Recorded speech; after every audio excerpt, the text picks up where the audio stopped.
आज दस लवकर जेवण करायला आले. उन्हाने इतकं गरम व्हायला लागलंय. इतकं गरम कुठे इस्तू बिस्तू पडला का सूर्य खाली पडलाय काय माहिती एवढं गरम व्हायलंय. किती 4-5 वाजले स्वयंपाकाला लागले रात्रीचं. गरमच होतं त्यामुळे लवकर स्वयंपाक करते.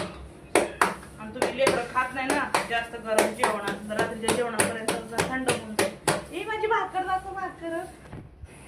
हे बघा फ्रेंड मला भाकर बनवता येते. ज्वारीची भाकर आहे आणि बाजरीची भाकर नाही खात. आवडली तर लाईक करा कमेंट करा. भाकर आवडली तर बाय. भाकरी झाल्या बनवून. 4 भाकरी बनवल्या, चपात्या बनवल्या. आता थोडंसं आहे ना भजी करते. म्हणजे स्वयंपाकाला रात्री जेवायला वेळ आहे ना. जेवणासोबत भजी नाही बनवते, सेपरेट खाण्यासाठी बनवते आता काहीतरी भजी. आता तेल गरम झालेलं आहे. हे बघा मी भजीमध्ये आहे ना सोडा नाही टाकलेलं आहे. कांदा, हिरवी मिरची, कोथिंबीर, ओवा, हळद, मीठ टाकलेले. आणि मी हाताने भजी सोडत नाही, मला नाही आवडत. त्याच्यामुळं मी स्पूनने भजी सोडते. तेवढाच संध्याकाळचा नाश्ता भजी पाव या खायला.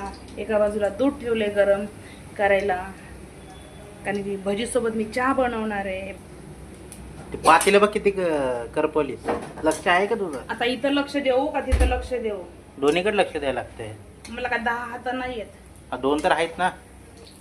वा वा का किती छान रंग आलाय भजीला. पण मी आणि जरा छान भाजू देणार आहे. हे भजी कसं आहे हे दाखवतात वरून आणि आतून कच्चे राहतात माणसासारखं. माणसं कसे असतात खायचे दाताने वेगळे दात दाखवायचे. तसंच असतं भज्यांचं पण. आतून कच्चे निघतात. हे बघा भजी कसे झालेत. हे बघा भाकरी इथं आहे, तिथं भजी आहे. आता इथं पातीलं करपलेलं आहे दुधाचं. तरी पण आता एका बाजूला चहाला ठेवणार आहे. गरम इतकं होतंय. हे बघा किती गरम होतंय. खूप गरम व्हायला लागलंय. स्वयंपाकाची तयारी चालूच आहे. मी हे बांधलेलं आहे. ह्याला काय म्हणतात मला माहिती नाही कारण की कपडे खराब होऊ नये म्हणून. भजी चालू आहेत बनवायचे. भजी रोज थोडं तरी काहीतरी चांगलं खायला आवडतं चहा सोबत. असं एकटा चहा नाही जात माहिती का. या तुम्ही पण चहा प्यायला. चहा भजी.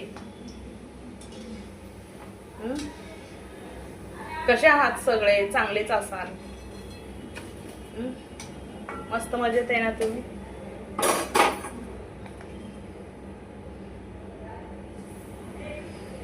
बाईचं काम म्हणजे ना स्वयंपाक हे घरातली कामं. ह्याच्यामध्ये दिवसभर मी तर खूप दमून जाते दिवसभर. माझ्या घरी तर दिवसभर कामं असतात. दिवसभर कामं असतात. काय करणार. नाही कामं केलं तर घर घाण दिसतं. कारण कामं केल्याशिवाय पर्यायच नाही ना. बाय.